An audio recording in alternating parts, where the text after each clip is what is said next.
Download aplikasi Tarbiyah Sunnah di handphone Anda. Tersedia di Google Play dan App Store.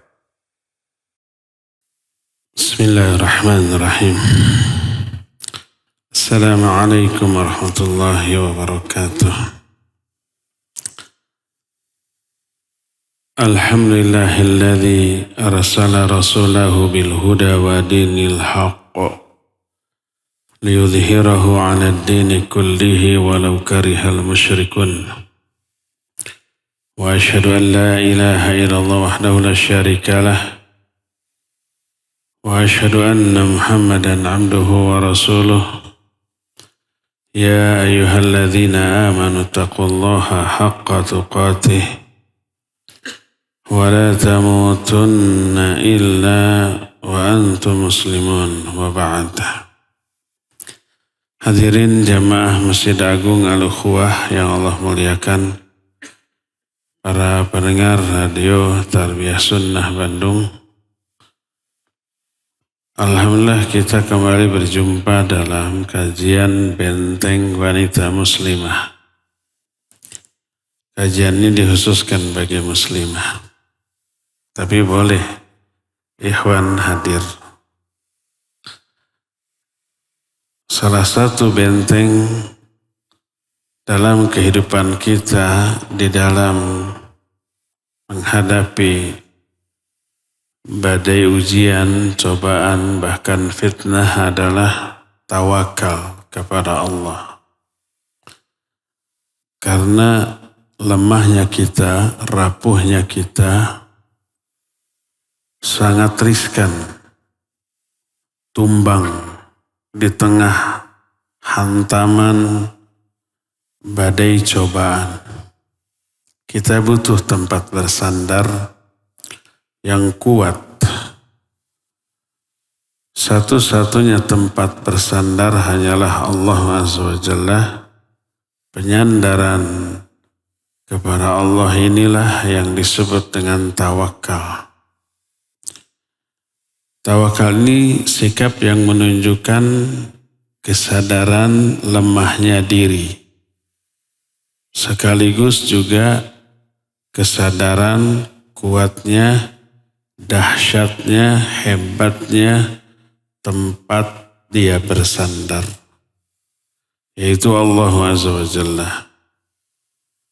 Ar-Razi di dalam kitab Mukhtarus Sihah ketika menerangkan definisi dari tawakal, beliau menyatakan at-tawakkulu lughatan izharul ajazi wal i'timad ala al-ghair.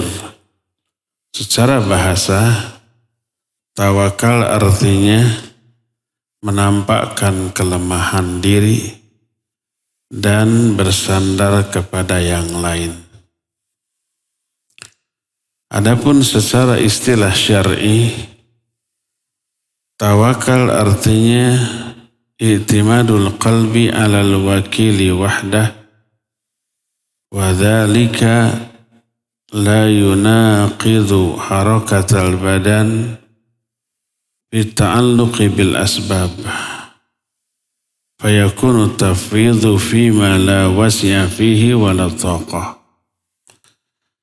Secara istilah syar'i, tawakal itu bersandarnya hati hanya kepada satu sandaran, yaitu Allah. Tapi tawakal ini tidak menghalangi bergeraknya badan, ikhtiar, berjuang, berusaha, melakukan sebab-sebab untuk meraih yang kita inginkan. Penyandaran hanya dilakukan dalam hal meraih hasil. Setelah berjuang, berusaha, maka diserahkan hasilnya kepada tempat kita bersandar, yaitu Allah Subhanahu wa ta'ala. Oleh karena itu, berkata Al-Hafidh Ahmad Al-Hakami dalam Mukhtasar Ma'arijil Qabul, tawakal itu adalah i'timadul qalbi 'ala Allah wa thiqatuhu bihi wa annahu kafi. Tawakal artinya bersandarnya hati kepada Allah serta yakinnya hati kepada Allah bahwa Allah akan mencukupinya, memberikan kecukupan kepadanya. Walakinnahu la budda ma'a dhalik min fi'lil asbabil masyru'atil mubahah. Tapi tawakal wajib disertai dengan melakukan ikhtiar yang disyariatkan atau yang mubah. Hasil ikhtiar inilah maka kita serahkan kepada Allah. Dari sinilah kita tahu tawakal tanpa ikhtiar bukanlah tawakal tapi berangan-angan, berhayal. Contoh, kita punya sebuah sepetak kebun atau sawah. Kita bahas, kita garap, kita cangkul, kita tanamin padi, kita pupuk, kita bersihkan dari hama, dari benalu. Nah, itu ikhtiar, itu usaha kita. 3 bulan atau 4 bulan setelah itu kita berharap melahirkan panen. Hasil dari usaha kita serahkan kepada Allah karena banyaknya faktor di luar kendali kita, di luar prediksi kita. Seperti mungkin ada hujan besar lalu banjir, seperti mungkin ada hama yang merusak, seperti mungkin karena musim layangan, anak-anak berburu layangan, mengacak-ngacak padi kita, itu di luar prediksi kita, di luar kemampuan kita. Hasilnya serahkan kepada Allah, itulah tawakal. Dan di dalam tawakal ada harapan, ada usaha, ada tawakal, ada harapan. 3 bulan, 4 bulan kemudian kita panen. Itulah tawakal. Adapun kalau kita memiliki sepetak sawah, tapi kita tidak ikhtiar, tidak usah, kita biarkan. Kita tidak garap, kita tidak tanam, dibiarkan begitu, lalu kita serahkan hasilnya kepada Allah dengan harapan 3 bulan, 4 bulan yang akan datang akan panen. Tapi nggak ada ikhtiar menanam, menggarap. Itu bukan tawakal, itu bukan berharap, tapi itu berhayal.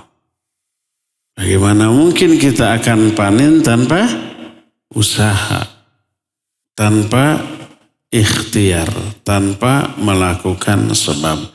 Jadi tawakal wajib dibarengi dengan sebab. Tawakal ini merupakan perintah dari Allah Azza wa Jalla dalam banyak ayat dan hadis yang sahih. Seperti Al-Quran, surah Al-Ma'idah ayat 23, Allah menyatakan wa 'alallahi fatawakkalu in kuntum mu'minin. Dan hanya kepada Allah lah hendaklah kalian bertawakal kalau kalian orang yang beriman. Kalau beriman, tawakal. Ini menunjukkan tawakal disertai ikhtiar adalah wujud nyata keimanan. Kalau iman, tawakal. Dalam surah Ibrahim ayat 11 Allah menyatakan wa 'alallahi falyatawakkalul mu'minun. Hanya kepada Allah lah hendaklah orang-orang mukmin bertawakal. Dan banyak ayat-ayat lain. Seperti umpamanya surah Ali Imran 159, fa idza azamta fatawakkal 'ala Allah. Innallaha yuhibbul mutawakkilin. Kalau kalian sudah bertekad, azam ini tekad yang sudah diaplikasikan, sudah disertai dengan ikhtiar. Kalau kalian sudah bertekad dan sudah berusaha, bertawakallah kalian kepada Allah. Sesungguhnya Allah mencintai orang-orang yang bertawakal. Ada banyak faidah yang akan diraih oleh orang yang bertawakal kepada Allah. Apa saja faidah tersebut? Pertama, dia akan memperoleh hasil yang Allah janjikan kepada dia. Sebagaimana firman Allah dalam Al-Quran surah At-Talaq ayat 3, kata Allah, "Wa man yatawakkal 'ala Allah fahuwa hasbuh." Siapa orang yang bertawakal kepada Allah, Allah akan memberikan jaminan kecukupan kepada dia. Jaminan dari Allah, ini janji dari Allah, dan Allah tidak pernah ingkar kepada janji. Inilah faidah yang pertama. Faidah yang kedua, orang yang bertawakal akan peroleh kecintaan dari Allah. Sebagaimana surah Ali Imran 159 barusan, Allah menyatakan, Innallaha yuhibbul mutawakkilin. Sesungguhnya Allah mencintai orang-orang yang bertawakal. Ketiga, tawakal ini menunjukkan sikap yang berada di atas kebenaran yang nyata. Sebagaimana firman Allah dalam surah An-Naml ayat 79, "Fatawakkal 'ala Allah, innaka 'alal haqqil mubin." Maka bertawakallah kamu kepada Allah, karena sungguhnya kalau kamu bertawakal, kamu berada di atas kebenaran yang nyata. Sikap yang benar dalam hidup, menghadapi apapun, itu sikap yang selalu disertai dengan sikap tawakal kepada Allah. Itu yang keempat. Yang kelimanya, orang yang bertawakal punya kans untuk masuk surga tanpa hisab. Sebagaimana disebutkan dalam salah satu hadis. Salah satunya ungkapan Nabi SAW bahwa di kalangan umatku ada 70.000 orang yang akan masuk surga tanpa hisab, tanpa azab. Sebab banyak di kalangan kaum muslimin masuk surga, tapi diazab dulu karena dosa-dosanya. Atau tidak diazab, tapi dihisab dulu. Nah, ada sekelompok orang yang istimewa, berjumlah 70.000 orang. Masuk surganya tanpa hisab, tanpa azab. 70.000 orang ini sedikit apa banyak? Sedikit dibanding jumlah seluruh kaum muslimin dari awal sampai akhirnya. Entah berapa miliar kaum muslimin dari awal sampai akhir. Jumlah keseluruhan kaum muslimin. 70.000 sedikit. Kita nggak punya kans masuk surga tanpa hisab kalau hanya 70.000. Sahabat saja sudah lebih dari 70.000 orang, apalagi para ulama, jatahnya sudah habis sama mereka ya. Tapi Rasul SAW meminta tambahan kepada Allah. Jangan hanya 70.000, tambah jumlah umatku yang masuk surga tanpa hisab ya Allah. Dan dikabulkan, alhamdulillah, dari satu orang dari 70.000 ini diberi jatah tambahan 70.000 lagi. Satu orang ditambah 70.000. Ini ada 70.000. 70.000 kali 70.000. 7 kali 7, 49 ya. 70.000 kan nolnya berapa? 4 ya. Jadi 8. 49 dengan nolnya 8. Berapa tuh? 4 miliar 900 ya. 4,9 miliar. Banyak tuh kita punya kans masuk surga tanpa hisab. Nah, cirinya adalah kata Rasul sallallahu alaihi wasallam, humul ladzina la yastariqun wa la yatatayyarun wa la yaktubun wa ala rabbihim yatawakkalun. Mereka itu yang masuk surga tanpa hisab itu orang-orang yang memiliki 4 karakter, 4 sifat. Pertama, mereka tidak minta diruqyah. Baik karena sakit, karena gangguan jin, karena sihir, tidak minta diruqyah. Boleh minta diruqyah? Boleh, enggak dosa. Tapi kalau kita minta diruqyah, hilang kesempatan kita masuk surga tanpa hisab. Mungkin masuk surga? Mungkin, tapi dengan hisab. Adapun kalau orang meruqyah kita tanpa kita minta, enggak apa-apa. Kita sakit, saya ruqyah ya. Oh jangan, saya ingin masuk surga tanpa hisab. Nggak perlu begitu, silakan saja. Kita kan nggak minta. Adapun kalau ada orang yang meruqyah kita ketika kita sakit tanpa kita minta, boleh, nggak apa-apa. Ini pertama, tidak minta diruqyah. Hukum minta diruqyah boleh. Tapi kalau minta diruqyah, hilang kesempatan masuk surga tanpa hisab. Tapi masih bisa masuk surga dengan hisab. Kedua, wala yatatayyarun. Tidak meramal. Kalau ini haram, tidak boleh. Meramal, minta diramal, nggak boleh.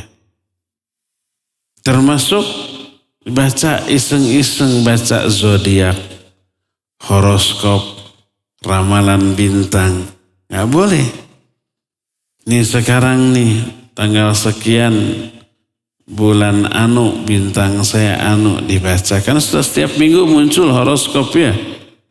Jangan dibaca, walaupun iseng-iseng, jangan. Nih yang kedua. Ketiga, wala yaktun. Tidak dikei. Dikei itu terapi pengobatan dengan ditempelkannya besi panas ke titik tubuh tertentu. Menderita? Iya menderita. Apakah kayak hukumnya haram? Tidak haram. Tapi makruh, lebih utama untuk ditinggalkan. Sehingga ketika ada seorang sahabat, dia itu sering mendengar ucapan salam dari orang yang tidak terlihat. Tiba-tiba assalamualaikum. Dijawab waalaikumsalam, tapi tidak ada orangnya mana. Kalau kita mengalami itu sudah lari. Jurigan gitu. Ditanyakan kepada Rasul sallallahu alaihi wasallam. Apa kata beliau? Itulah salamnya para malaikat kepada kamu. Suatu saat sahabat ini melakukan perbuatan karena sakit. Salah satu pengobatannya sakit, menderita. Apa yang terjadi? Salam itu hilang, tidak ada lagi. Akhirnya dia berhenti dari pengobatan dan setelah berhenti salam itu pun ada lagi. Jadi ini hukumnya makruh, lebih utama untuk diapakan? Ditinggalkan. Ini karakter ketiga. Dan keempat, wa ala rabbihim yatawakkalun. Dan kepada Allah lah mereka bertawakal. 4 karakter orang yang masuk surga tanpa hisab. tidak minta diruqyah, tidak meramal atau diramal, tidak melakukan dikei atau melakukan dan keempat tawakal hanya kepada Allah Subhanahu wa ta'ala. Maka ini menggambarkan salah satu di antara faedah dari tawakal adalah dia akan masuk surga tanpa hisab. Inilah yang keempat. Kelima, faedah dari tawakal adalah Allah jamin rizkinya tuh.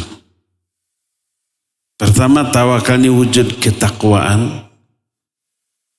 Wa may yattaqillaha yaj'al lahu makhraja wa yarzuqhu min haitsu la yahtasib. Wa may yatawakkal 'ala Allah fa huwa hasbuh. Ini wa yarzuqhu min haitsu la yahtasib bersambung dengan wa may yatawakkal 'ala Allah fa huwa hasbuh. Allah akan kasih rizki yang tidak disangka-sangka. Siapa yang bertawakal kepada Allah, Allah akan jamin rizkinya tuh. Kalau tawakalnya benar, sehingga diterangkan dalam salah satu hadis, kata Nabi alaihi salatu wasallam, "Lau annakum kuntum tatawakkaluna 'ala Allahi haqqa tawakkuli, la ruziqtum kama yurzaqut tayr, taghdu khamasan wa taruhu batana."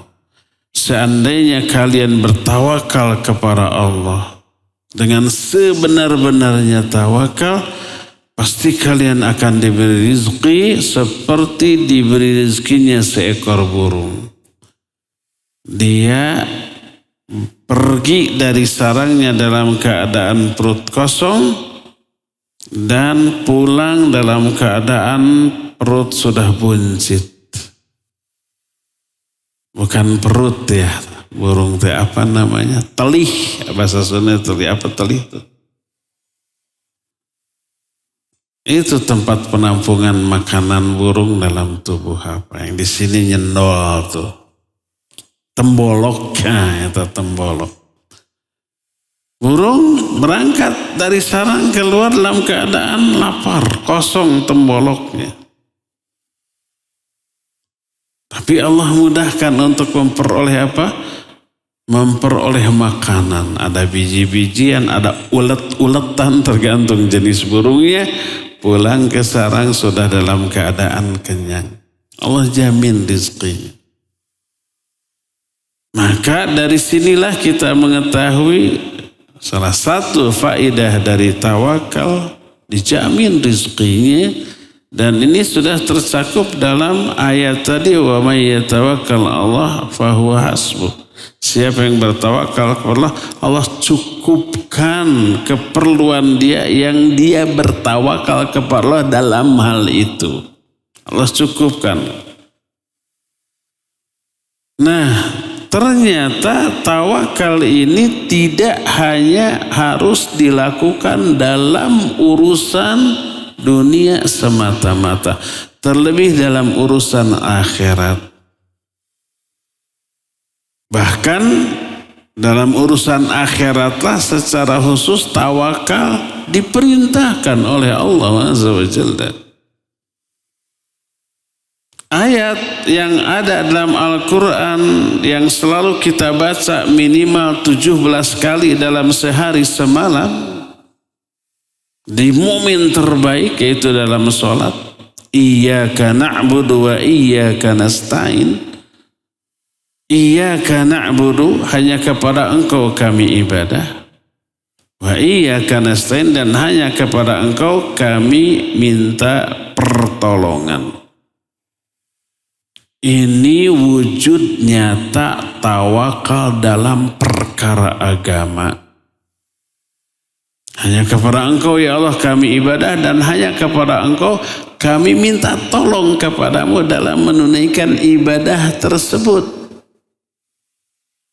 Sehingga berkata Imam Ibnu Qayyim rahimahullahu ta'ala dalam kitab Madarijus Salikin, kata beliau ketika menjelaskan ayat iyyaka na'budu wa iyyaka nasta'in fajama'a bainal ibadah wat tawakkul wa huma yajtami'ani ad-dinu kulluh. Dalam ayat ini Allah menyatukan antara ibadah dengan tawakal. Minta tolong kepada Allah itu tawakal. Maka perpaduan antara ibadah dan tawakal inilah agama secara keseluruhan. Itu juga diterangkan oleh Syekhul Islam Ibn Taimiyah dalam kitab As-Suluk. Masih kata Imam Ibnul Qayyim, at-tawakkul nisfuddin wa nisfus tsani al-inabah. Fa inna ad-dina isti'anah wa ibadah wa tawakkul huwal isti'anah wal inabah hiyal ibadah. Tawakal setengah dari agama. Setengah yang sisanya adalah inabah. Inabah itu kembali beribadah kepada Allah. Maka agama ini adalah isti'anah dan ibadah. Isti'anah itu minta tolong kepada Allah. Isti'anah adalah tawakal, ibadah adalah inabah. Karena itulah maka seringkali Rasul SAW dalam menunaikan ibadah bertawakal kepada Allah dalam arti meminta hidayah kepada Allah untuk melakukan ibadah dan amal soleh. Dan mewasiatkan kepada umatnya untuk demikian. Kata Rasul SAW kepada Mu'adz bin Jabal, ya Mu'adz, Allahi inni uhibbuk, fala tada'anna fi duburi kulli salah an taqul, Allahumma a'inni ala zikrika wa syukrika wa husni ibadatika. Wahai Mu'adz, demi Allah, aku mencintai engkau karena Allah. Karena itu jangan sekali-kali kamu tinggalkan seusai sholat untuk berdoa, Allahumma a'inni ala zikrika wa syukrika wa husni ibadatika.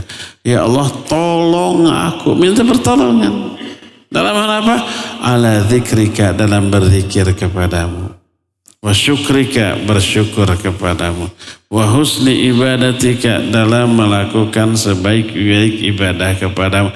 Jadi untuk berzikir, untuk bersyukur, untuk ibadah, minta tolong kepada Allah. Dan ini adalah sikap tawakal kepada Allah Azza wa Jalla. Nabi SAW juga berdoa dan minta dan menyuruh kaum muslimin umatnya untuk berdoa, Allahumma inni as'aluka fi'lal khairat wa tarkal munkarat wa hubbal masakin wa an taghfirli wa tarhamani wa idza aradta fitnata qaumin fatawaffani ghaira maftun. Ya Allah, sungguhnya aku minta kepada engkau. Minta apa?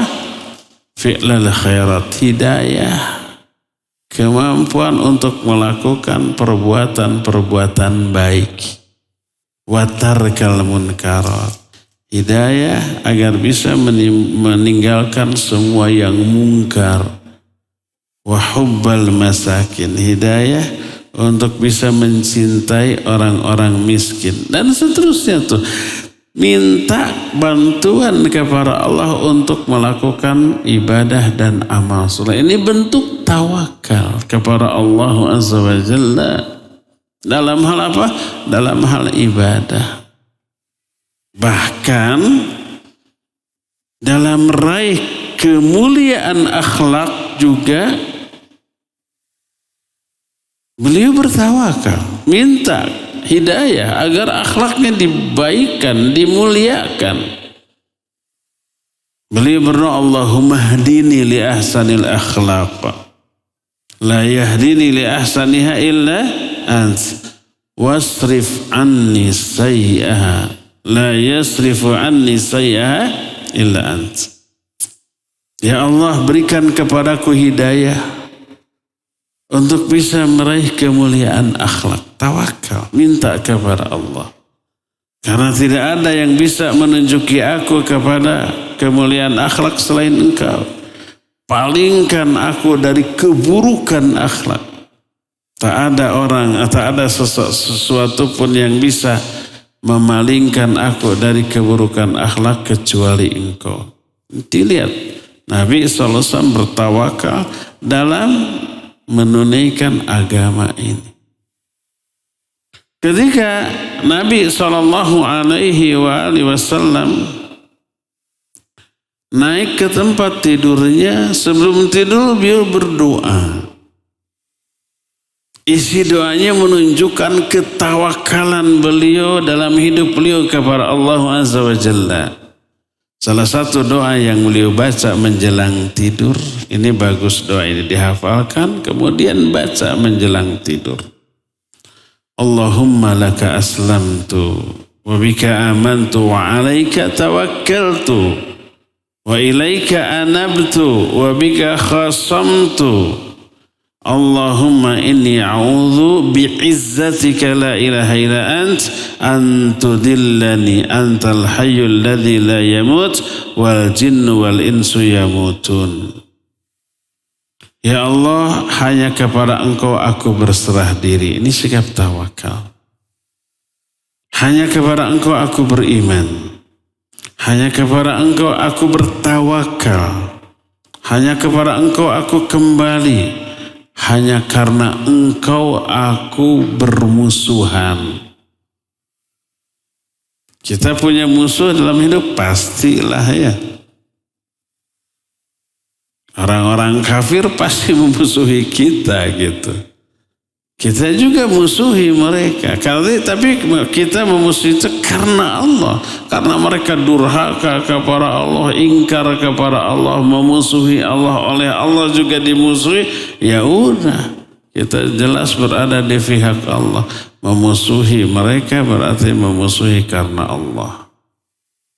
Allahumma inni a'udhu bi'izzatika. Ya Allah, sungguhnya aku berlindung. Kepada siapa? Kepada kegagahanmu. Yang tidak ada sesembahan yang hak selain Engkau. Berlindung dari apa? Dari disesatkannya aku olehmu. Tuh. Agar jangan sampai Allah menyesatkan kita. Berlindung kepada Allah. Ini tawakal. Antal hayyul ladzi la yamut. Engkaulah zat yang maha hidup dan tidak pernah mati.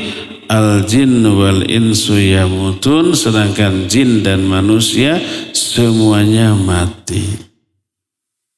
Jadi ternyata tawakal tidak hanya dalam urusan dunia, tapi terlebih dalam urusan akhirat.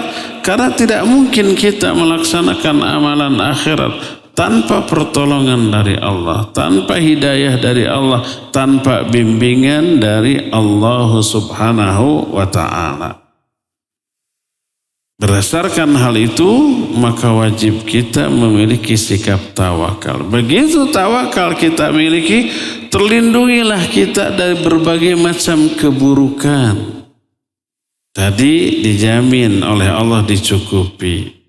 Dibimbing oleh Allah, dilindungi oleh Allah Azza wa Jalla, diberi hidayah oleh Allah, termasuk diamankannya kita dari fitnah. Sampai doa tadi, wa idza aradta fitnata qaumin fatawaffani ghaira maftun.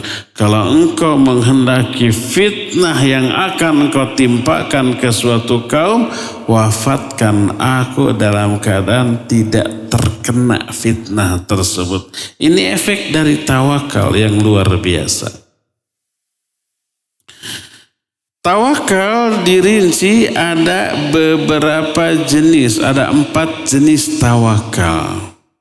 Ada yang wajib, ada yang haram, ada yang mubah. Adapun jenis yang pertama adalah at-tawakkul 'ala Allah Ta'ala wa huwa min tamamil iman wa alamatu sidqihi wa huwa wajibun la yatimul imanu illa bihi. Pertama, tawakal kepada Allah. Dalam arti bersandar kepada Allah, menyerahkan hasil ikhtiar yang dia lakukan kepada Allah. Dan ini mengisyaratkan tawakal itu dilakukan setelah ikhtiar, setelah berusaha, setelah berjuang, setelah berkorban, hasilnya serahkan kepada Allah, itu tawakal. Dan tawakal kepada Allah dalam makna seperti termasuk penyempurna iman dan bukti nyata keimanan seseorang kepada Allah. Dan inilah tawakal yang wajib. Allah berfirman, wa 'alallahi fatawakkalu in kuntum mu'minin. Hanya kepada Allah hendaklah kalian bertawakal kalau kalian orang yang beriman. Kalau beriman, tawakal. Ini tawakal yang wajib. Kedua, ini tawakal yang haram. Dosanya besar, bisa kufur, bisa syirik, bisa keluar dari Islam. Hati-hati. Tawakal yang kayak apa? Tawakalus sirri. Bi ayya'tamida ala mayyitin fi jalbi manfa'ah aw daf'i madarah fahadha syirkun akbar. Liannahu la yakhau illa mimman i'taqada anna lahu lihadzal mayyit tasarrufan sirriyan fil kaun.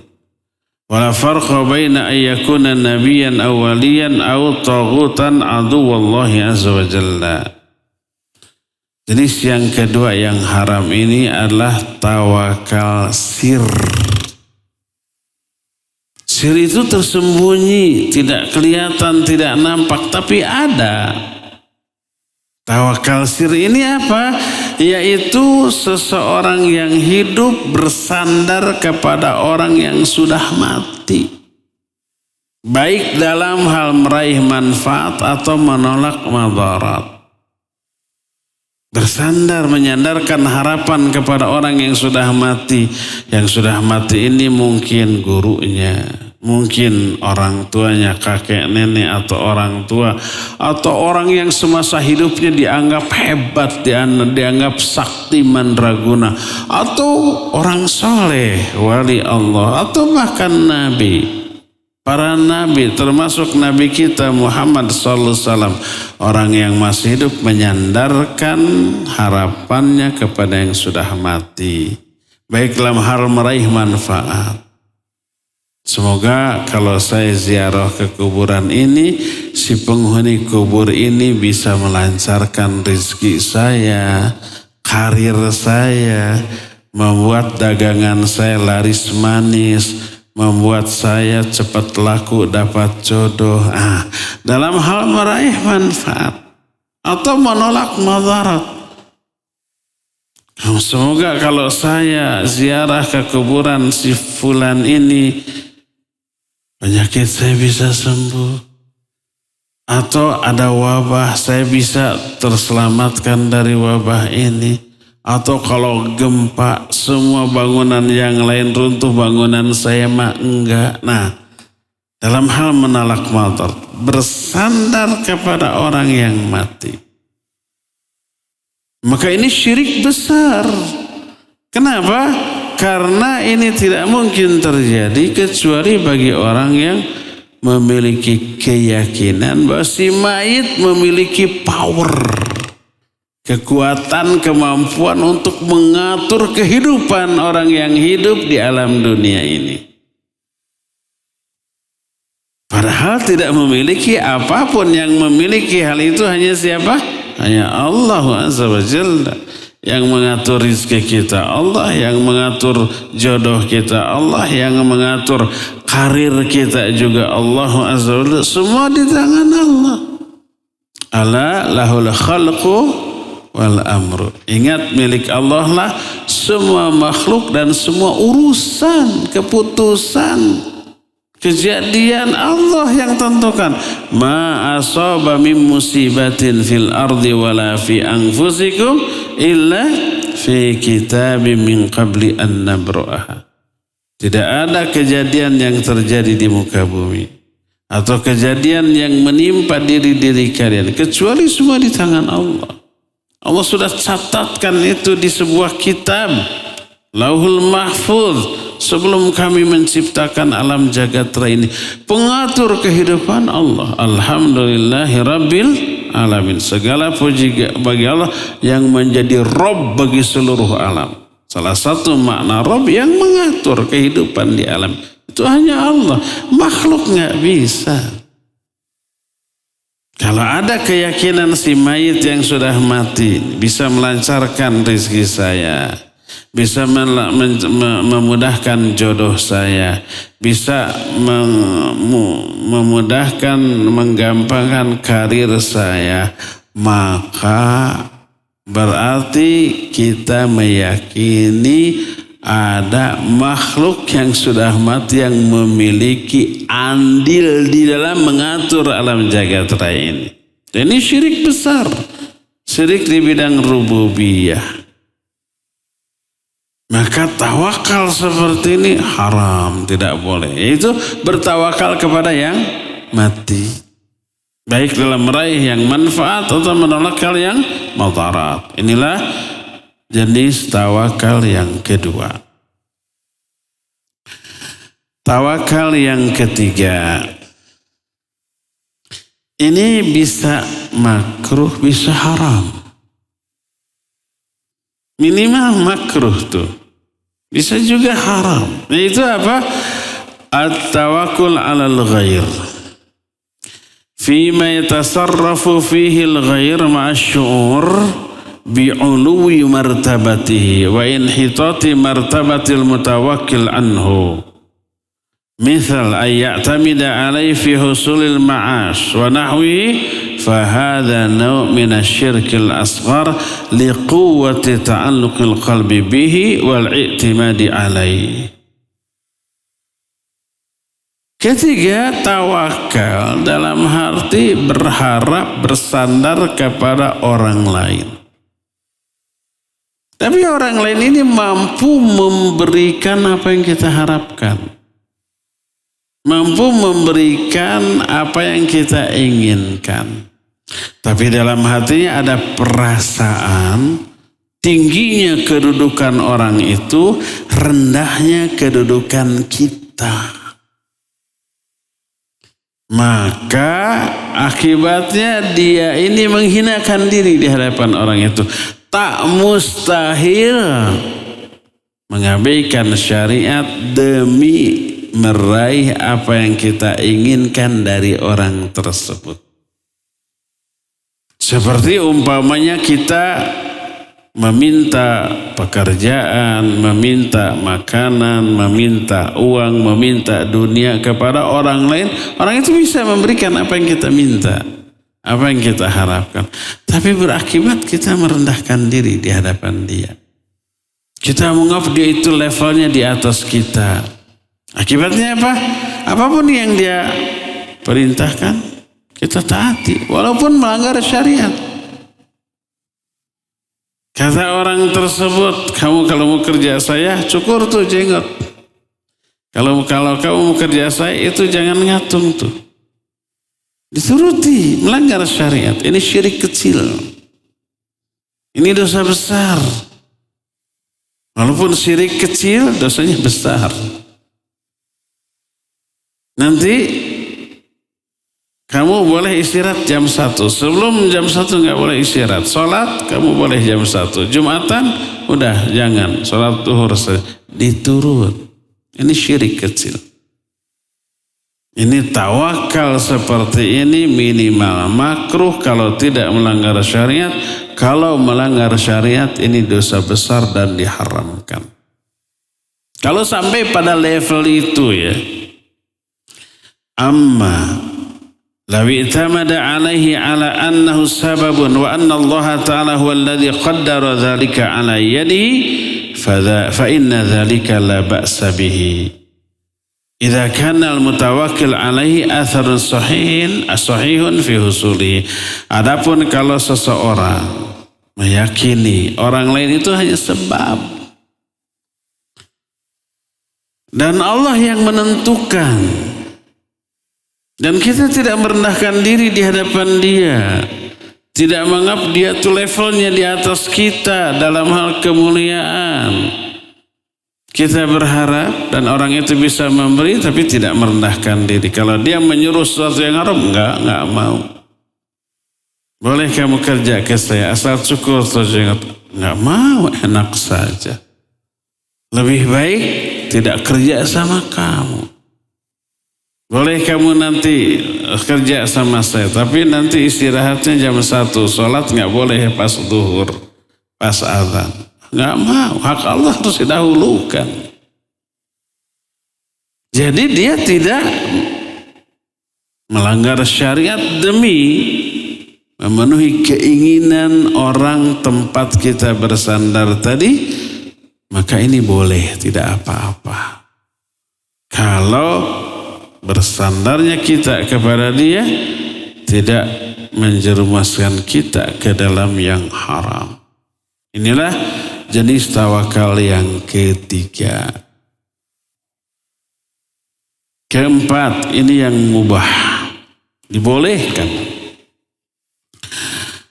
Keempat ini at-tawakkul 'alal ghair fima yatasarrafu fihi al-mutawakkil bihaitsu yunibu ghairah fi amrin tajuzu fihi an-niyabah fahadha la ba'sa bihi bidilalatil kitab was sunnah wal ijma'. Ketiga, bertawakal kepada orang lain. Menyerahkan urusan kepada orang, ini urusan kita, tanggung jawab kita, tapi kita serahkan kepada Dia karena Dia mampu, mungkin mampunya lebih baik dibanding kita. Kenapa kita tidak langsung melaksanakan? Mungkin ada uzur atau mungkin malas gitu ya. Diserahkan kepada orang lain dalam perkara-perkara yang minimalnya mubah, maka ini boleh berdasarkan dalil Quran, hadis dan ijma.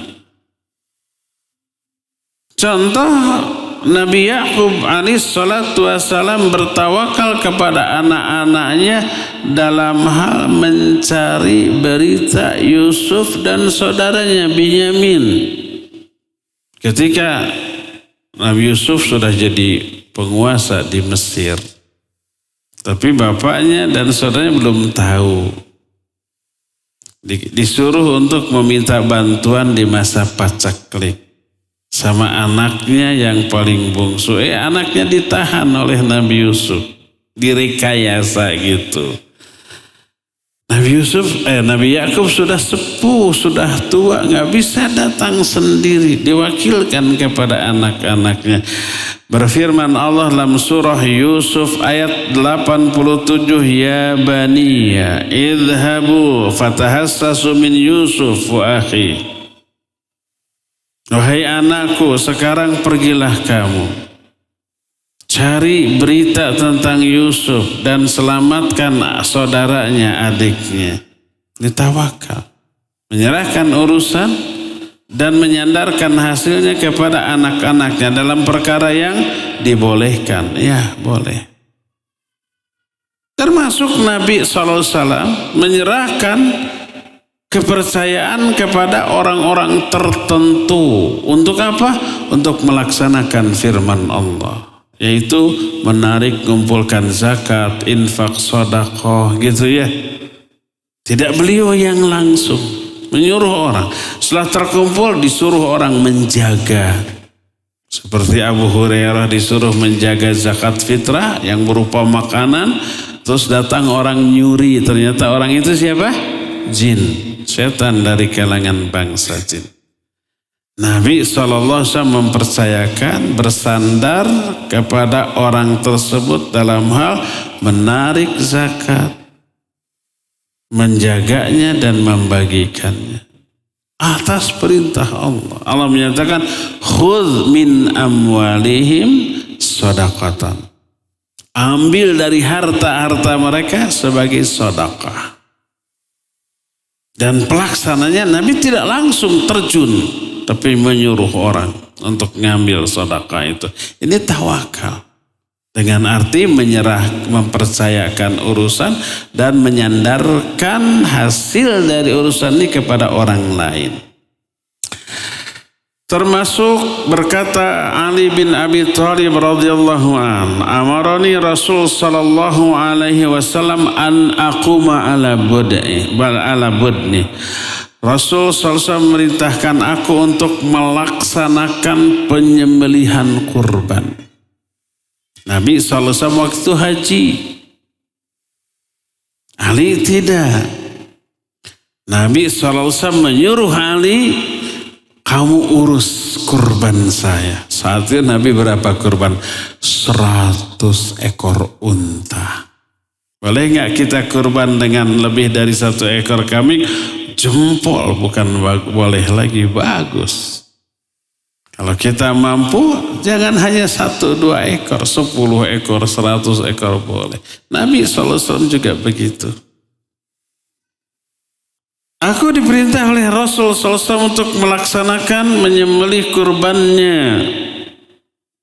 Terus, wan atasaddaqa bijuludiha wa luhumiha. Aku diperintahkan untuk mensodakohkan dagingnya, tulangnya, dan juga kulit-kulitnya. Wa alla nu'tiyal jazira minha. Dan kami tidak boleh, dilarang oleh Nabi SAW, memberi upah kepada para penyembelihnya yang diambil dari hewan kurban.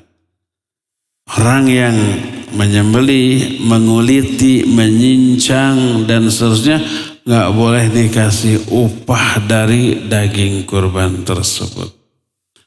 Wa nahnu nu'tihi min indina, kata Ali. Kami memberi upahnya itu ngodok saku sendiri. Boleh memberi upah kepada tukang sembelih, tukang nguliti, tukang cincang. Boleh panitia dikasih upah. Tapi upahnya tidak boleh diambil dari daging kurban. Boleh, anggarkan ini untuk panitia nih, kasih makan, kasih konsumsi, kasih upah karena capek. Terutama yang ngurus kadut, itu luar biasa. Nggak semua orang mau dan nggak semua orang mampu kasih upah. Uangnya atau makanan yang diambil bukan dari hewan kurban. Terus kalau gitu panitia dapat apa? Boleh nggak panitia makan daging kambing? Boleh, tapi bukan sebagai upah kerja. Dia dapat bagian sebagai warga. Sebagai sesama kaum muslimin pada umumnya ini dapat, silakan. Tapi nggak ada lebihnya dibanding selain panitia. Kalau toh mau ngasih lebihnya bukan dari hewan kurban, tapi dikasih upah di luar anggaran hewan kurban. Dialokasikan khusus anggaran untuk panitia umpamanya. Apalagi nggak boleh nih di antara 100 ekor kambing sembelih 2 nanti jadikan konsumsi panitia. Nggak boleh kalau dari hewan kurban. Karena itu dianggap upah. Beli 2 ekor kambing di luar hewan kurban, sembelih, jadikan konsumsi panitia, boleh. Asal bukan dari hewan kurban. Nah, ini semua menjadi dalil tawakal kepada manusia dalam arti memberi kepercayaan untuk melaksanakan pekerjaan dari kita dan menyandarkan hasil akhir dari pekerjaan itu kepada orang lain yang mampu melakukannya, ya. Walaupun harus membayar, maka boleh. Apa yang kita lakukan kepada orang-orang yang kita suruh, umpamanya halaman kita ditumbuhi rumput-rumput liar, kita nggak sempat untuk membersihkannya atau nggak mampu atau nggak bisa atau gimana, lalu kita suruh orang, tolong nanti saya bayar. Itu tawakal. Apa sebabnya tawakal? Sebab menyerahkan urusan kepada dia, mempercayakan urusan kepada dia, dan menyandarkan hasilnya kepada orang yang kita suruh. Walaupun dibayar, itu tawakal. Tapi tawakal itu adalah tawakal yang hukumnya mubah, boleh. Karena tidak ada pelanggaran syariat. Yang ada pelanggaran syariat dua tadi. Pertama, bertawakal kepada orang yang mati, ya, dalam hal meraih manfaat atau menolak madarat, ini syirik, tidak boleh. Atau bertawakal kepada orang yang masih hidup, dia mampu memberikan apa yang kita harapkan, tapi dengan merendahkan diri, meninggikan dia sehingga manut kepada dia sampai melanggar syarat, ini juga termasuk tawakal yang diharamkan. Inilah 4 jenis tawakal. 1 wajib, yaitu tawakal hanya kepada Allah, dan ini adalah aplikasi iman. Yang kedua haram, yaitu tawakal kepada yang sudah mati dalam hal yang meraih manfaat atau menolak madarat. Yang ketiganya haram walaupun tidak syirik, yaitu bertawakal kepada orang lain dengan merendahkan diri, mengagungkan dia sampai berani melanggar syariat. Dan yang keempatnya mubah, yaitu bertawakal kepada orang lain yang mampu dalam perkara yang mampu dia laksanakan tanpa ada pelanggaran syariat di dalamnya, ya. Inilah penjelasan kita tentang tawakal yang menjadi salah satu benteng bagi kita dalam mengarungi kehidupan yang penuh ujian dan cobaan ini. Ya, sudah cukup waktu yang kita miliki, 1 jam, dan kita tinggal memiliki waktu untuk bertanya jawab. Wa sallallahu ala nabiyina Muhammadin wa ala alihi wa ashabihi wasallam. Pertanyaan pertama berupa curhat atau laporan. Izin bertanya dan minta solusinya. Bagaimana cara menghadapi sifat suami itu kan? Yang sering marah. Dan egonya tinggi. Sampai mengucapkan kata kasar dan ringan tangan. Apa sebagai istri harus sabar atau minta untuk berpisah? Iya, pertama, kalau tahu suami emosional, suka marah, gampang marah, pertama, jangan memancing kemarahan. Jangan bikin dia marah. Itu pertama. Kalau umpamanya dia itu kayaknya marah-marah itu penyakit. Kalau nggak marah tuh kayaknya bisa stres. Akhirnya tanpa alasan apapun marah dia. Nah, itu sudah penyakit itu mah ya.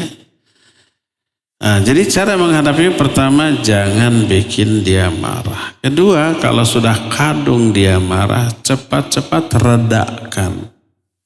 Dirayu, disikapi secara lemah lembut. Minta maaf, ngaku salah. Mau salah mau tidak, yang penting redakan dulu. Ya maaf saya salah, maafkan. Peluk, nggak apa-apa. Kemudian ngaku salah, walaupun tidak salah. Nanti urusan salah enggaknya belakang. Yang penting ini diredakan dulu gitu. Setelah reda, nah dalam kondisi yang sudah normal, sudah enak lagi, boleh klarifikasi. Klarifikasi jangan diberikan ketika suami sedang puncak marah, nggak akan diterima. Hanya karena nambah-nambah kemarahan. Dianggap sebagai sikap cari-cari alasan gitu ya. Pokoknya redakan dulu. Ketiga, kalau sudah berupaya diredakan tidak reda juga, tinggalkan. Pergi, jangan sampai ada di hadapan dia. Kalau dia uring-uringannya di kamar, pergi ke dapur. Dia ngikutin ke dapur, pergi ke ruang tamu. Ngikutin ke ruang tamu, pergi ke kamar, kunci aja. Ke kamar digedor-gedor, buka. Masuk ke WC, kunci. Masa ke WC ikut juga? Hindarkan saja pokoknya ya. Nah, itu yang harus dilakukan. Selain itu, mintalah hidayah kepada Allah agar si suami ini berhenti dari marah-marahnya. Nah, kalau itu terus-terusan terjadi, sekecil apapun masalah selalu marah dan sampai pada taraf memukul ringan tangan gitu ya, ucapannya kasar. Berarti dia sudah melanggar ayat, melanggar hadis. Ayat menyatakan tidak boleh menjelek-jelekan istri. Wala tuqabbih. Tidak boleh menjelek-jelekan. Wala tadribil wajh. Jangan memukul wajah atau kepala. Kalau itu sudah dilakukan, melanggar syariat dia. Ya, ingatkan ketika dia sudah reda kemarahannya. Saya hanya mengingatkan ini ayat Allah yang dilanggar, ini hadis Nabi SAW yang dilanggar. Kalau umpamanya dia nggak peduli terus-menerus begitu sampai merasa tidak nyaman, maka boleh dia untuk meminta berpisah dari suaminya. Kalau sudah sampai pada taraf pelanggaran terhadap syariat dan sudah tidak mau berubah walaupun diberitahu. Apa ini bentuk ujian untuk istri? Ya ujian, ya azab. Mungkin kemarahan suami karena dosa-dosa istri. Kelalaian dalam melakukan ibadah kepada Allah. Allah hukum. Salah satunya dengan diburukkannya hubungan dia dengan orang terdekat. Berkata Fudail bin Iyad, in asaitullah fara'aitu dzalika fi khuluqi ahli wa mali wa dabati. Kalau aku maksiat kepada Allah, aku melihat dampak maksiatku itu pada buruknya akhlak istriku, anakku, bahkan juga binatang tungganganku. Kendaraannya juga jadi nyebelin. Itu hukuman Allah atas dosa-dosa yang kita lakukan. Makanya segera tobat. Kata Ali bin Abi Thalib, ma nazala bala'un illa bidzam wa ma rufi'a bala illa bittaubah. Tidaklah bala turun kecuali karena dosa. Tidaklah bala terangkat kecuali karena taubat. Ya. Jadi itu azab sekaligus ujian. Benar nggak kita dalam merespon musibah yang Allah berikan tersebut? Curhatan kedua. Suami ana tuh kan melakukan beberapa pekerjaan. Setiap sudah dekat mau berhasil, ada aja halangan. Apakah ini disebabkan kurangnya bertawakal? Mungkin kurang tawakal, kurang usaha, usahanya kurang maksimal. Kalau sampai gagal meraih apa yang diinginkan, berarti ada satu ikhtiar yang dia abaikan sehingga tidak berhasil. Ataukah tawakal dan keinginan? Lebih besar keinginan daripada tawakal. Memiliki keinginan yang besar nggak masalah. Tapi besarnya keinginan harus diimbangi dengan besarnya usaha dan tawakal. Kalau kita ingin mancing, tapi umpannya dan pancingannya kecil, umpannya pakai cacing, pancingannya ya gitu. Paling yang dapat ikan mujair yang kecil-kecil. Nggak mungkin dapat gurame yang besar, nggak akan kuat. Kalau ingin gurame yang besar, yang 1 kilo, 2 kilo atau ikan mas yang 3 kilo, pancingannya harus kuat, talinya harus kuat. Kalau talinya nggak putus nanti ya. Apalagi kalau di lautan pakai tali pancing untuk mancing ikan mas. Yang nyantok hiu akan mampu ya. Kalau kita di lautan, pancingnya harus kuat. Umpannya juga bukan cacing, umpannya juga harus ikan yang beratnya 3 kilo, gitu. Baru nanti yang kena ikan yang 10 kilo, yang 20 kilo. Makin gede hasil yang ikan yang ingin kita tangkap, makin gede umpannya, makin gede juga pancingannya, gitu. Jadi kita memiliki obsesi dapat ikan paus boleh, tapi umpannya dan alatnya jangan umpan dan alat untuk mancing ikan mas. Gak dapat nanti ya. Keinginan sebesar apapun boleh, tapi ingat ikhtiarnya, tawakalnya harus sebanding dengan keinginannya.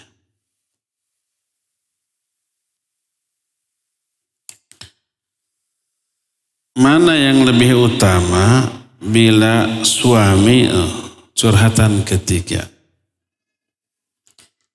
Bila suami sulit meninggalkan rokok, dan penghasilan masih ada yang tidak halal, yaitu riba dan pemalsuan data. Akan ada barokah nanti dalam rezekinya dan dalam kehidupannya. Tercabut barokah dalam hidup dia ya. Kalau masih ada yang haram seperti ini, ya riba, ya pemalsuan data. Mana yang lebih utama?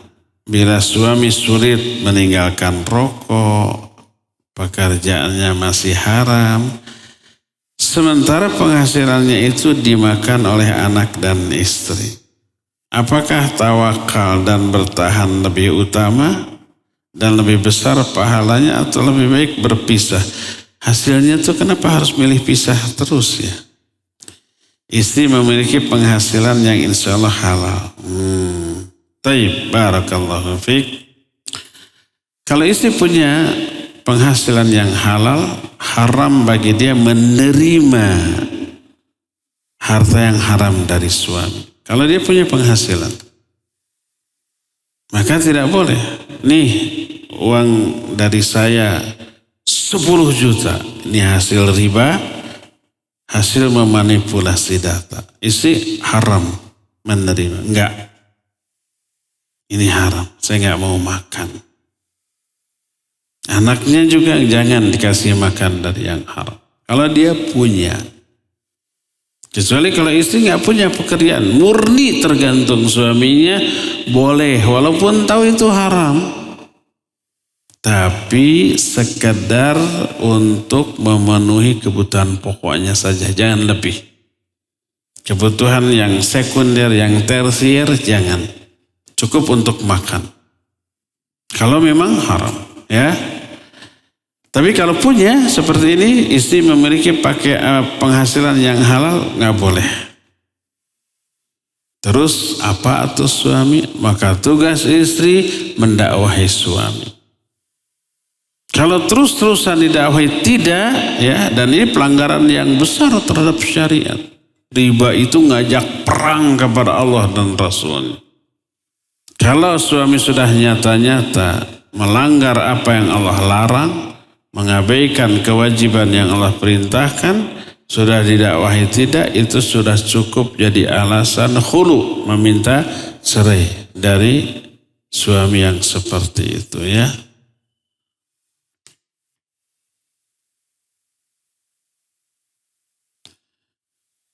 Ini enggak curhat tentang suami yang keempat. Saya pernah mengikuti kajian sebuah masjid, dan pada saat azan Isya, tempat kajian berhenti sebentar, lalu kemudian kajian dilanjut kembali dengan mengakhirkan sholat Isya.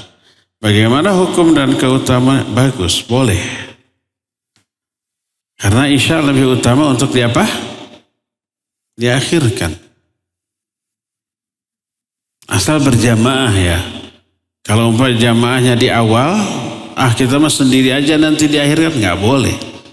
Karena mengakhirkan hanya afdol, ikut berjamaah hukumnya wajib bagi laki-laki. ikut berjamaah walaupun di awal. Tapi kalau kata DKM, isyanya nanti jam 11 biar afdol. Semua jamaah sepakat, bagus. Tapi kalau umpamanya berakibat jam 11 isya cuma 2 orang, ya jangan. Lebih baik di awal waktu yang penuh ya. Jadi boleh mengundurkan waktu sholat isya. Terlebih karena kajian. Jangankan isya. Sholat lain seperti umpamanya zuhur. Jam 11 kita mulai kajian, pas adzan zuhur belum selesai. Adzan dulu, setelah adzan kajian lanjut. Jam 2 baru sholat zuhur boleh. Kalau untuk kajian. Bukan pelajaran umum, kalau kuliah mempelajari pelajaran umum nggak boleh melewati waktu sholat, ya. Yang menjadi dalil adalah Ibnu Abbas radhiyallahu anhu pernah seusai sholat Jumat beliau ceramah. Datang waktu isya terus ceramah sampai hampir menjelang maghrib orang-orang berteriak asar, asar, asar. Tapi cuek aja terus. Nah setelah selesai baru beliau berkata, atu'allimunani anis sunnah.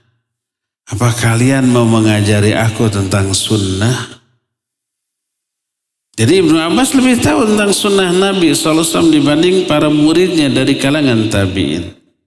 Lalu Ibnu Abbas menyatakan dulu Rasul SAW pernah seusai Jumatan beliau memberikan tausiah. Sampai asar.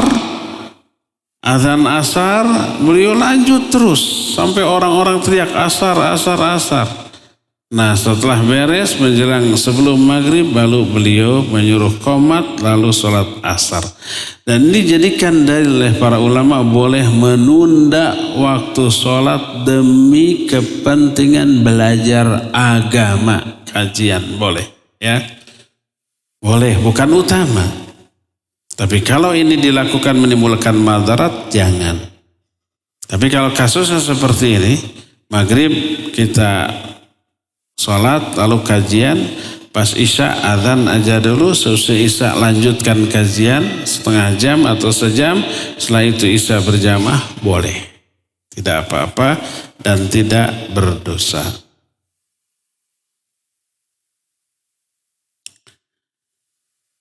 Saya ibu rumah tangga dan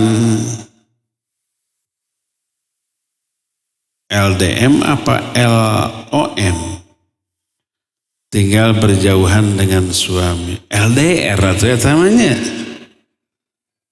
LDM apa? Tinggal berjauhan dengan suami. LDR-nya long distance relationship. Ini ada LD. Saat ini saya memiliki 2 anak yang bersekolah di SD Islam terpadu, bukan sekolah sunnah. Saya dan suami berniat memindahkan sekolah ke sekolah sunnah, namun jaraknya lebih jauh dari sekolah yang sekarang, di mana saya harus antar jemput sendiri. Sedangkan sekolah sekarang ada fasilitas antar jemput. Pertanyaan, apakah tindakan saya ini berlebihan atau merupakan suatu bentuk tawakal? Tindakan yang mana? LDR-nya atau nyekolahkan anak ke yang bukan sunnah? Lebih baik ke sekolah sunnah agar diajarkan sesuai sunnah walaupun dengan pengorbanan antar jemput. LDR-nya nggak ada hubungan dengan ini ya? Atau semuanya gitu? Sebaiknya pindahkan walaupun harus antar jemput ya.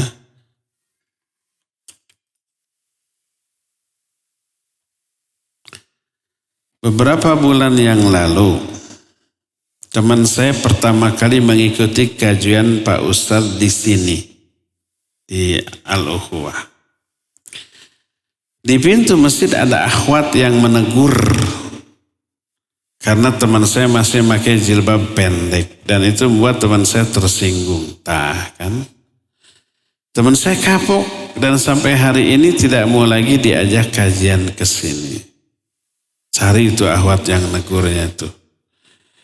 Mohon nasihat Pak Ustadz, apa kita boleh menegur orang yang belum berhijab lebar dan berbaju lebar sementara orang itu tidak kita kenal?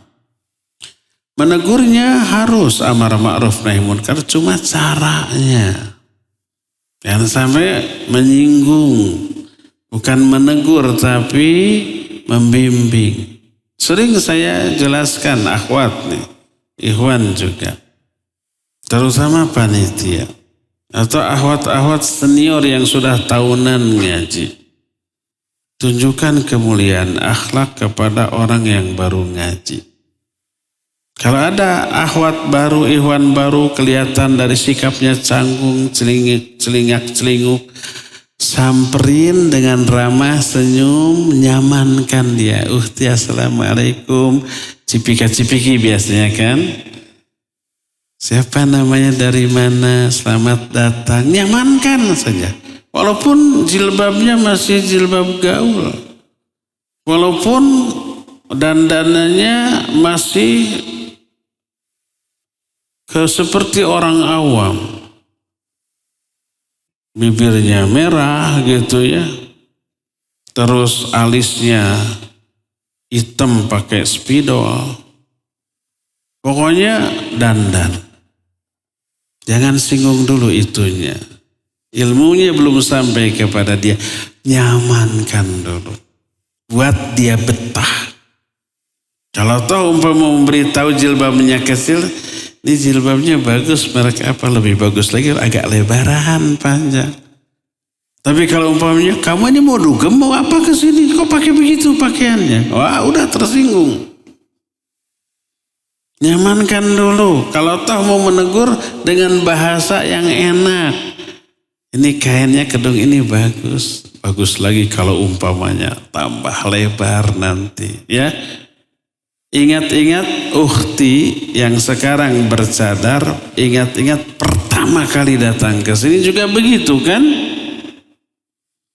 Tahu nggak beberapa orang ikhwan yang sekarang sudah jadi ustadz yang juga ngisi di sini. Dia cerita dulu awal ngaji ke kita pakai jeans, pakai kaos oblong, bukan kaos t-shirt lagi, pakai kaos oblong gitu ya. Urakan, ada yang datang ke sini pakai apa? Celana sontong, bukan pakai angkot tapi pakai skateboard gitu. Sambil main skateboard, dikupluk gitu, ke sini. Awalnya ada yang datang begitu, ada. Ukhti juga ada yang datang ke sini menor, pakai jilbab gaul. Tapi setelah ngaji berkali-kali, lihat sekarang. Terkondisi oleh situasi. Ya, dia akan menyelaraskan diri pas ngaji. Orang-orang pakaiannya sudah rapi, saya sendirian begitu. Mungkin ada minder, mungkin. Tapi sikap orang-orang membuat nyaman, seneng. Nanti minggu depan kesini lagi ya. Nah, lihat minggu depan pasti sudah berubah. Menornya dihilangkan, ya. Spidolnya ditipiskan sedikit. Dan bajunya diperlebar sedikit. Hari ada yang kedua kali lebih bagus. Ketiga kali lebih bagus lagi. Setelah 10 kali semuanya tertutup. Itu kalau kita menyambut mereka dengan kemuliaan akhlak sehingga mereka nyaman. Setelah ilmunya sampai terus terkondisi oleh keadaan, baru mereka juga beradaptasi dan berubah menjadi lebih baik. Tapi kalau begitu datang, kamu ke sini mau ngaji, mau dugem, memalukan. Udah, itu untuk terakhir kalinya, nggak akan mau datang lagi. Nanti menyebar di luar. Oh, ngaji ke sana mah para teroris. Saya ke sana diprototin mau ngaji itu tuh. Nebar fitnah nantinya ya. Dan itu akhwat yang bertanggung jawab. Ingat akhwat panitia, tunjukkan kemuliaan akhlak. Akhwat yang sudah senior, sudah bercadar, sudah menutup aurat, jangan arogan dengan kesempurnaan pakaiannya, tapi kesempurnaan pakaian dalam menutup aurat wajib diimbangi dengan kemuliaan akhlak. Makin sempurna, makin mulia akhlaknya. Makin ramah, makin perhatian, makin nyenengin, bukan makin nyebelin. Ya. Jadi di pundak akhwat terpikulkan amanah untuk menjadi jalan hidayah bagi orang lain. Bukan menjadi penghalang sampainya hidayah. Semoga Allah memberikan hidayah itu kepada akhwat-akhwat yang kayak begitu.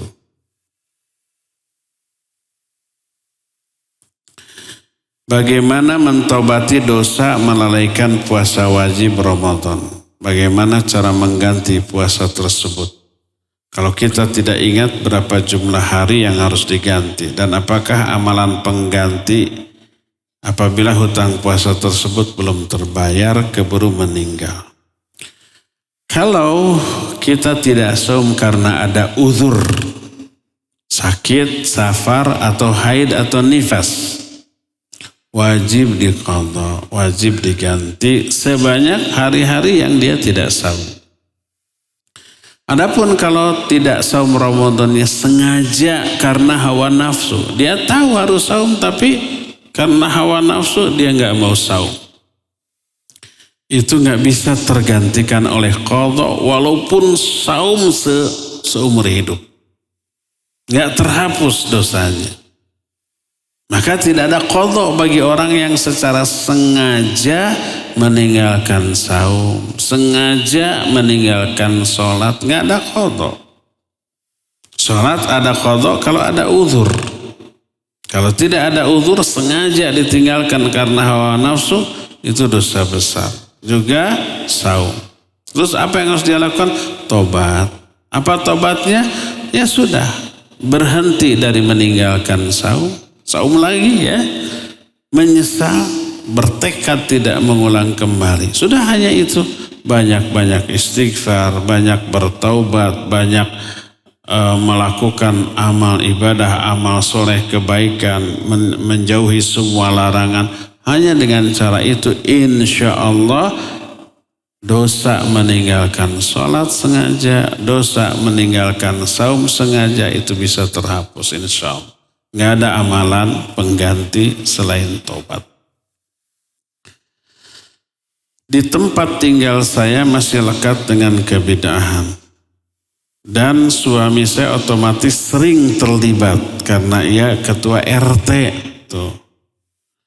Suami saya saat ini belum mengenal sunnah. Mohon doakan ya Ustaz ya. Semoga segera mengenal sunnah. Ajak ngaji. Gimana bisa mengenal sunnah kalau nggak ngaji? Saat ini ada acara-acara bidah tersebut. Bagaimana saya harus bersikap? Satu sisi saya tidak sejalan dengan suami dan tidak mungkin saya ikut. Di sisi lain saya suka diminta menghadiri acara tersebut dengan alasan menghargai. Ya, kalau tentang suami kita tidak punya kuasa selain memberikan nasihat. Tapi nggak boleh maksa. Adapun kita menghindarkan diri. Bilang terus terang ya kepada suami, ini pelaksanaan agama. Tapi tidak dicontohkan oleh Nabi SAW dan para sahabatnya. Kalau nggak ada perintah dari Quran, dari hadis, tapi dianggap bagian dari agama, mohon maaf saya nggak mau melakukannya. Karena menambah ajaran agama, gitu saja. Jadi terlibat tidak, ya, ikut nyumbang juga tidak, sudah diam saja. Doakan suami agar dapat hidayah, ikhtiarkan suami juga agar dapat hidayah. Kalau menghargai aja datang loh, menghargai orang tapi tidak menghargai Allah dan Rasulnya. Gimana? Saya lebih menghargai ajaran Allah dan Rasulnya daripada orang. Ya.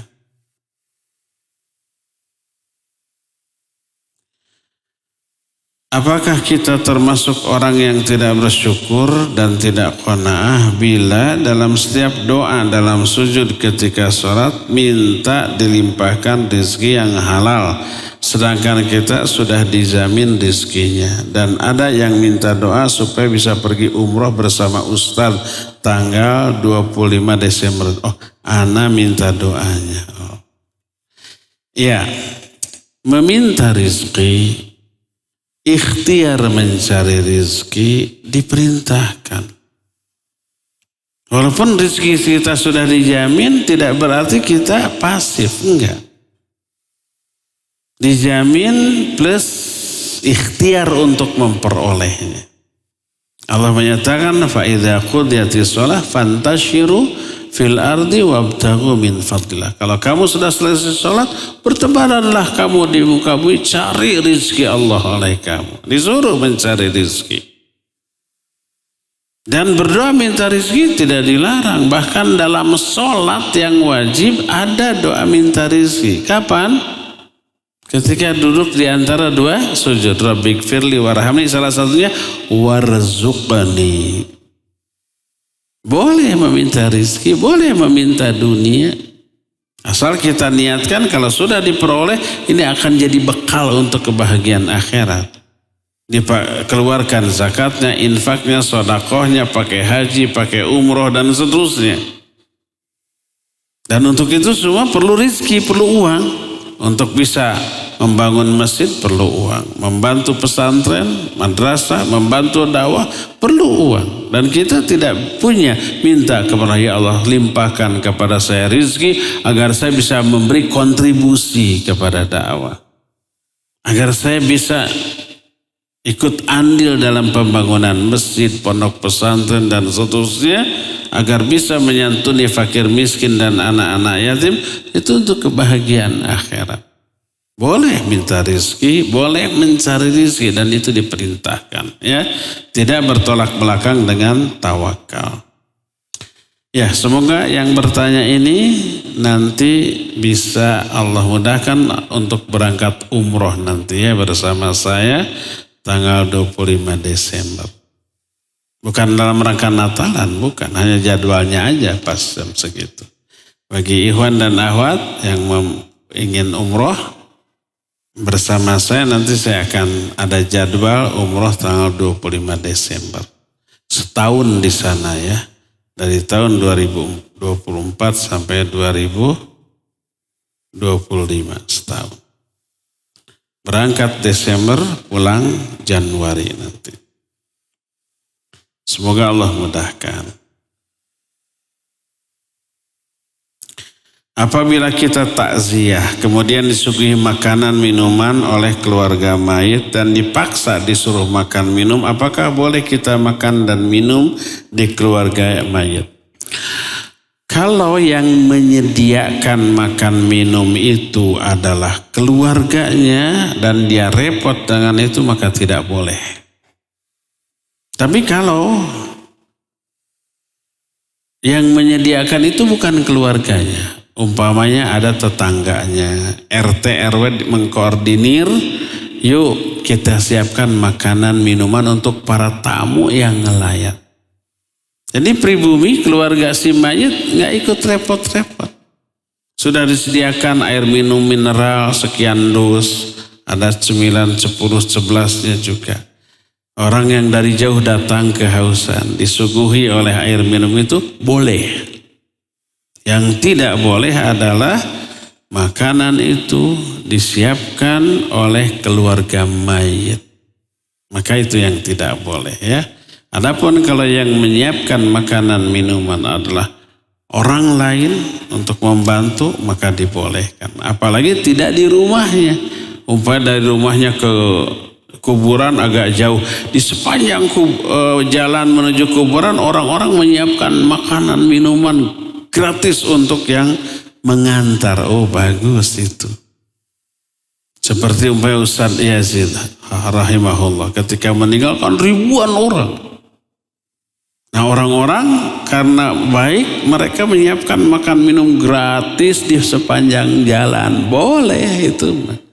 Tapi ini digoreng oleh orang-orang yang tidak suka. Tuh makan minuman di rumah orang yang kematian haram.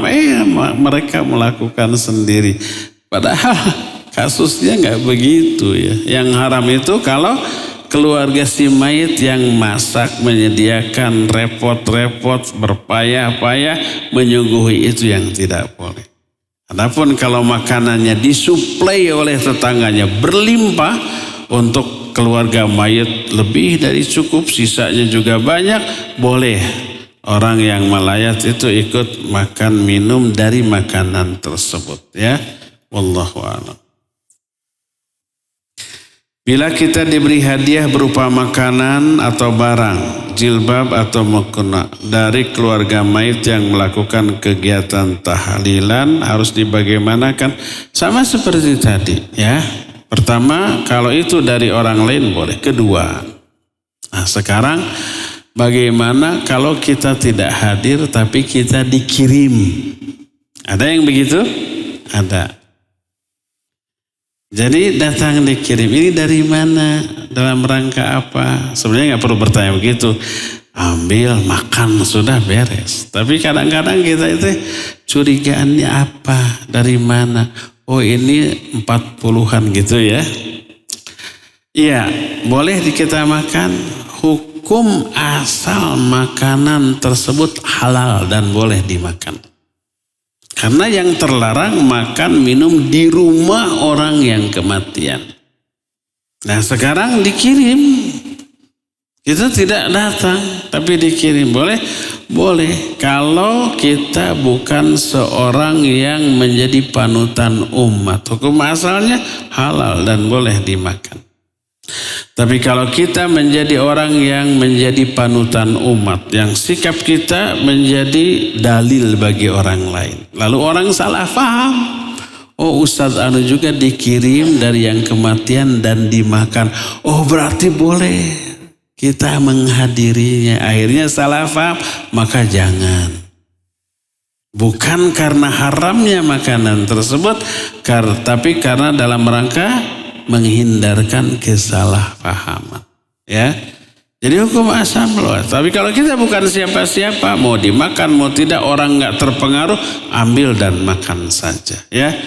Demikian juga acara-acara yang terlarang lainnya secara syar'i. Ada yang ulang tahun, kita nggak datang, tapi kemudian dikirim. Atau ada orang kafir melakukan perayaan hari-hari ritual mereka, kita tidak datang. Ternyata dikirim makanannya. Boleh dimakan? Boleh. Hukum asalnya halal dan tidak ada dalil yang mengharamkannya, maka tetaplah dalam kehalalannya, ya.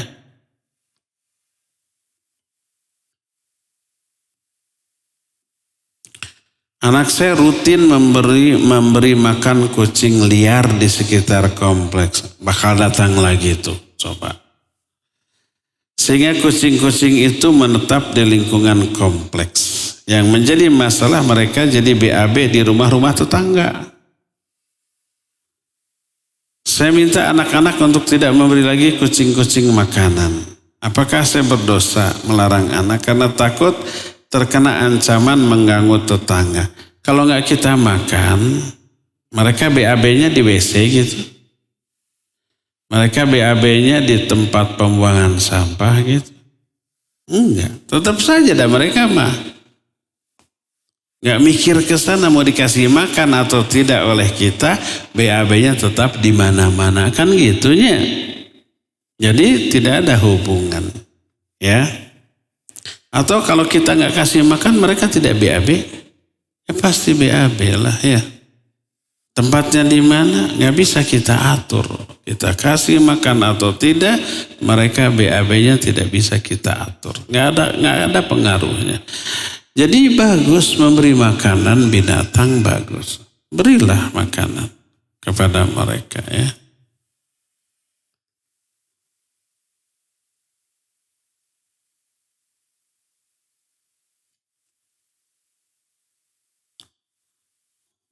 Apa yang membedakan antara darah haid dan darah istihadah? Haid adalah darah yang datang di waktu-waktu tertentu. Yang siklusnya umumnya rutin, tetap. Ada juga yang tidak tetap. Kalau darah itu keluar di luar waktu-waktu haid, maka itu darah istihadah. Tapi kadang haid keluar bukan pada waktunya.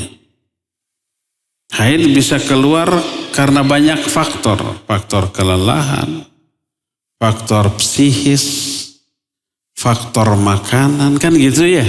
Jadi sangat mungkin darah haid keluar bukan pada waktu haid. Terus gimana cara membedakan dengan darah istihadah? Lihat dari 3 sifat darah. Setiap wanita wajib mengetahui sifat darah haidnya masing-masing. Apa 3 sifat itu? Pertama, warnanya. Setiap wanita wajib tahu warna darah haidnya masing-masing. Pertama, keluarkan sedikit ya. Mungkin warnanya hitam gitu. Hari kedua agak banyak, ketiga, keempat lebih banyak. Bahkan hari keempat puncak-puncaknya banyak. Nah, hari kelimanya mulai sedikit. Warnanya juga mulai pudar, coklat tua, coklat muda. Terus sampai akhirnya krem gitu. Sampai selesai keluar lendir putih. Itu keluarnya lendir putih menandakan akhir dari masa haid. Kalau lendir putih itu belum keluar, masih coklat terakhir terus nggak selama berapa lama nggak keluar lagi, itu belum selesai sampai keluar lendir putih. Awak harus tahu perubahan warna itu dan dilihat. Itu yang pertama dari segi warna. Berbeda dengan darah istihadah, karena itu luka, maka warna darahnya merah segar, bersih. Kalau darah haid kotor. Itu pertama. Kedua, dari segi baunya. Harus dicium loh. Iyalah, gak apa-apa kan darah sendirinya. Kalau darah istihadah karena itu darah biasa, luka, bau darah, bau amis. Kalau darah haid beda. Jangan ditanya gimana baunya, saya nggak tahu, nggak pernah. Tapi setiap akhwat pasti harus tahu ya, baunya gimana. Bedakan dengan darah luka atau darah istihadah. Itu yang kedua. Ketiga, kekentalan. Kekentalan darah haid dengan darah istihadah beda. Kalau darah istihadah seperti darah biasa. Kalau darah haid lebih kental lagi. 3 sifat itu wajib diketahui oleh para wanita. Jadi ketika darah keluar bukan pada masa haid, coba lihat 3 sifat tersebut ya. Kalau ternyata dari 3 sifat itu betul persis darah haid, berarti haid walaupun bukan pada waktu haid.